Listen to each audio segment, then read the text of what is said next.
व्यासपीठावरील सर्वच मान्यवर आणि तुमचं वर्णन काय करायचं, जमलेल्या माझ्या तमाम जागरूक देशभक्त आणि खऱ्या मतदार बांधवांनो, भगिनींनो आणि मातांनो, माझ्या आठवणीप्रमाणे संयुक्त महाराष्ट्राच्या नंतर महाराष्ट्रामध्ये सर्व राजकीय पक्षांची एकजूट पहिला प्रथम झाली असेल. ही विरोधी पक्षांची एकजूट नाही, ही लोकशाहीचं प्रतिनिधित्व आणि लोकशाहीचं नेतृत्व करणाऱ्या सर्व राजकीय पक्षांची एकजूट आहे. आणि मतचोरी करणाऱ्यांना सांगतो की आज नुसती ठिणगी बघताय, या ठिणगीचा वणवा कधी होऊ शकेल एवढं लक्षात ठेवा. तुमच्या बुडाला आग लावण्याची ताकद या ठिणगीमध्ये आहे.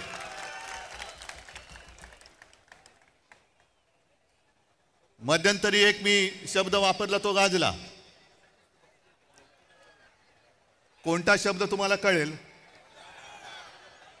शोलेमध्ये एक डायलॉग आहे, दूर गांव में जब आधी रात बच्चा रोता है तो माँ कहती है सो जा नहीं तो. तसं आज तुम्हाला सांगतोय की आता जागे झाल्यात, जागे राहा, नाहीतर ॲनाकोंडा आ जाएगा.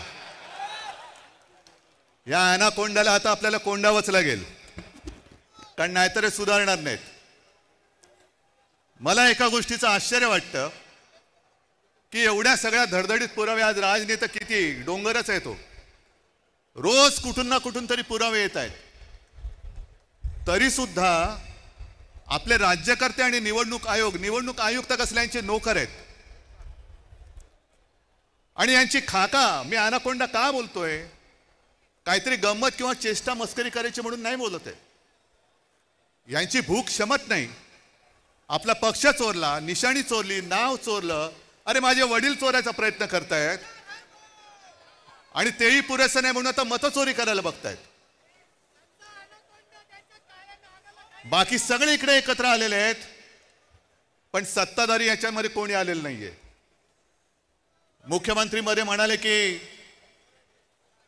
लोकसभेच्या वेळेला राजकीय म्हणजे आमच्या विरोधी पक्ष म्हणजे आपण कोणत्या मतदारसंघात कसा लाभ घेतलेला आहे याचा पर्दाफाश मी करेन.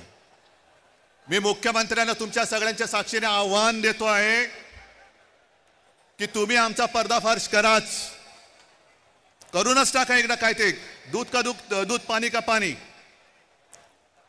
पण जेव्हा मुख्यमंत्री असं बोलतायत याचा अर्थ मुख्यमंत्र्यांनी सुद्धा ते मान्य केलंय की मतचोरी झालेली आहे, मतचोरी होते आहे.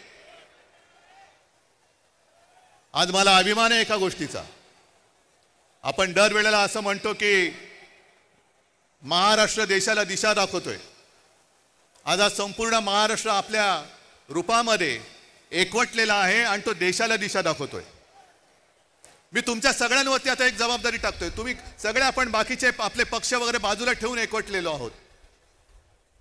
ज्या गोष्टी आता आम्ही करतो आहोत, शिवसेना, महाराष्ट्र नवनिर्माण सेना, राष्ट्रवादी काँग्रेस, कम्युनिस्ट, शेतकरी कामगार पक्ष सगळ्यांचे कार्यकर्ते करतायत, तसं मी सर्व मतदारांना आवाहन करतोय, राज्यातल्या नव्हे तर देशातल्या, की सगळ्या जणांनी आपापलं नाव आपल्या यादीत आहे की नाही हे पुन्हा जाऊन तपासा.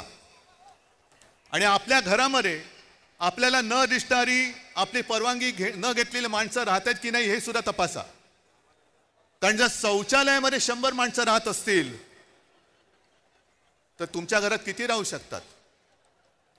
आणि मी मतदारांना का सांगतोय, कारण हे तर सगळे राज तू दाखवले, बाकीच्यांची जशी दुबार तिबार नाव आहेत ती. आज मी दाखवतोय एक असा अर्ज आहे की त्याच्या अर्जाखाली एक शेरा आहे. तो शेरा पहिल्यांदा वाचतो, त्याच्यानंतर मी नाव वाचतो की सदर अर्जाबाबत अर्जदार, आता अर्जदाराचं नाव मी नंतर सांगतो, यांची भेट घेऊन सदर अर्जाबाबतची पडताळणी केली असता हा अर्ज आम्ही केलेला नाही असा अभिप्राय मिळाला आहे. त्या आधारे सदर अर्ज रद्द म्हणजे बाद करण्यात आलेला आहे. आणि हा अर्ज ज्याने अर्ज केलेलाच नाही, आपल्या नावाने ज्याने अर्ज तिकडे कोणी केला हे माहितीच नाही, त्या अर्जदाराने केलाय. आता हा अर्जदार शोधायचं कुठे? तर त्या अर्जदाराचं नाव आहे उद्धव बाळासाहेब ठाकरे. उद्धव बाळासाहेब ठाकरे या माणसाने हा व्हेरिफिकेशनचा अर्ज केलाय ऑनलाईन, जो उद्धव बाळासाहेब ठाकरेलाच माहिती नाही. त्याच्यावरती मोबाईल नंबर खोटा आहे. 1-2 दिवसापूर्वी मी बसलो होतो मातोश्रीमध्ये लोकांना भेटत. मला रवीने येऊन सांगितलं की निवडणूक आयोगाची माणसं आलेत. म्हटलं निवडणूक आयोगाची म्हणजे साधू संत येती घरा, तोची दिवाळी दसरा. आता दिवाळी झाली, दसरा झाला, हे कशाला आले? मग निवडणूक आली असणार. मग त्यांना बोलवलं, त्यांना विचारलं. सगळी मराठी माणसं, त्यांची काही दोष नाही, आमच्याच गव्हर्नमेंट कॉलनीमध्ये राहणारी. आणि म्हटलं बोला, काय हो, काय माहिती पाहिजे तुम्हाला? नाही तुम्ही सांगा. म्हटलं मी काय सांगू, मला काय माहिती तुम्हाला काय पाहिजे? नाही टेलिफोन नंबर बरोबर आहे का? म्हटलं टेलिफोन नंबर खोटा आहे. मग आणखीन काय तुम्हाला सांगायचं? म्हटलं मी कशाला, तुम्ही माझ्याकडे आलात. नाही तुम्ही अर्ज केलाय व्हेरिफिकेशनसाठी. मग मी अनिल परबना विचारलं, अनिल देसाईला विचारलं, सूरजला विचारलं, कोणी आपल्याकडनं अर्ज केलेला नाही. आणि विशेष म्हणजे हा अर्ज कधी केला गेलाय?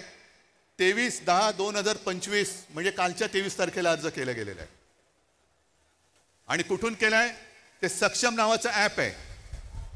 तर सक्षम नावाच्या ॲपवरनं हा प्रकार कशासाठी कोण करत होतं? मी रितसर तक्रार केली की कोणी हे केलेलं आहे. याचा अर्थ असा की माझ्या नावाने खोट्या नंबरवरून OTP काढण्याचा प्रयत्न झालाय. हे सगळं प्रकरण हॅक करण्याचा प्रयत्न झालाय. आणि कदाचित आपण 14 आणि 15 तारखेला हा विषय हातात घेतल्यानंतर 23 तारखेला अर्ज केला गेलाय. म्हणजे माझ्या सकट माझ्या कुटुंबातील 4 जणांची नावं मतदार यादीतून बाद करण्याचा प्रयत्न केला गेलाय का, हे आता आपल्याला शोधलं पाहिजे. कारण नक्की काहीतरी याच्यात डाव आहे. आज इतके वर्ष मी मतदान करतोय, पूर्ण कुटुंब मतदान करतोय. अरे एका पक्षाचा प्रमुख म्हणून मी निवडणुकीचा प्रचार करतो आहे. साध्या गोष्टी आम्हाला नाही कळत. ह्याचाच अर्थ असा की जयंतराव, तुम्ही जे बोलला तर त्यांचा सर्व्हर कोणाच्या तरी ऑफिसमध्ये आहे. आपल्या विजय वडेट्टीवारांनी एकाचं तर नावच घेतलं होतं की ही पक्षाची लोक, ही पूर्ण यंत्रणा, ॲप सकट सगळे सर्व्हर हे यांच्या हातामध्ये आहेत. कोणाची नावं टाकायची, कोणाची नावं काढायची, कोणी किती वेळा मतदान करायचं. आमचं म्हणणं असं अजिबात नाही की आम्ही निवडणुका होऊच देणार नाही. आम्हाला निवडणुका पाहिजेत. आम्ही सुद्धा यांना एकदा लोकशाहीच्या मार्गाने ठोकायला आसुसलेले आहोतच. पण सदोष आणि चोरी करून तुम्ही जर का आधीच निकाल ठरवून निवडणुका घेणार असाल तर मग जनतेने ठरवायचे की निवडणुका होऊ द्यायचे की नाही.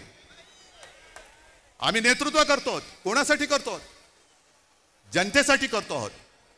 आमच्यातले सगळे पक्षभेद मतभेद बाजूला ठेवून आम्ही या देशातली लोकशाही जिवंत ठेवण्यासाठी एकत्र आलेलो आहोत.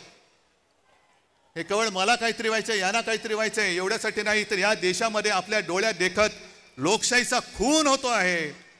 आणि खून करणारे आपल्या समोर दिमाखात त्या खुर्चीवर बसलेत आणि त्याच्या चरणी घालीन लोटांगण आम्हाला आमच्या आईवडिलांनी शिकवलेलं नाही. एवढी लाचारी करणारी अवलाद या महाराष्ट्राने कधी बघितलेलं नाहीये. आणि म्हणूनच हे जे काय चाललेलं आहे, हे नुसतं आम्ही येतोय, राज काहीतरी करतोय, मी काहीतरी करतोय, पवार साहेबांची राष्ट्रवादी आणि त्यांचे सगळे नेते करतायत, शेका पक्ष करते, काँग्रेस करते, एवढ्या पुरतं नाहीये. आजपासून तुम्ही सगळ्यांनी आणि प्रत्येक राज्यातल्या प्रत्येक नागरिकांनी ही जबाबदारी घेतली पाहिजे की मत चोर जिकडे दिसेल तिथल्या तिथे त्याला फटकावला पाहिजेच. लोकशाही मार्गाने फटकवा. आता लोकशाहीचा मार्ग तुम्हाला माहिती आहे. आम्हाला कायदा हातात घ्यायचा नाहीये, पण कायद्याचा खोटा दांडुका जर आमच्या डोक्यात मारणार असाल तर त्या दांडुक्याचं सुद्धा काय करायचं हा सुद्धा निर्णय घ्यायला ही महाराष्ट्रातली जनता सक्षम आहे. परत एकदा सांगतो, आज ही सगळी एकजूट झालेली आहे. ॲनाकोंडा तर बसलेलाच आहे. मी मागे सुद्धा तुम्हाला आवाहन केलेलं आहे की जसजशी निवडणूक येईल तस तशी यांची दडपशाही सुरू होईल. आम्ही प्रामाणिकपणाने कायदेशीर मार्ग अवलंबतो आहोतच. येत्या काही दिवसात हे सगळे पुरावे घेऊन आपण न्यायालयात जाणार आहोत. बघू न्यायालयामध्ये तरी आपल्याला न्याय मिळतो की नाही याची सुद्धा परीक्षा होईल. निवडणूक आयोग तर तिकडे लाचार झालेलाच आहे. शिवसेनेची केस तिकडे सर्वोच्च न्यायालयात 3-4 वर्ष सुरूच आहे. पण आता मात्र आम्हाला न्याय पाहिजे. सगळे साक्षी पुरावा दिल्यानंतर आम्हाला आता न्याय मिळाला पाहिजे. आणि जर का त्या न्यायालयात न्याय मिळेल अशी आमची खात्री आहेच, पण नंतर जनतेचं न्यायालय या सगळ्या मतचोरांचं काय करायचं याचा निर्णय घ्यायला हे सक्षम आहे. तुमच्या मनगटामध्ये ताकद आहे का नुसतं आम्ही दोघं भाऊ बनून एकत्र आलोय म्हणून आता आपलं काम झालं? आम्ही एकत्र आलोय ते तुमच्यासाठी आलेलो आहोत.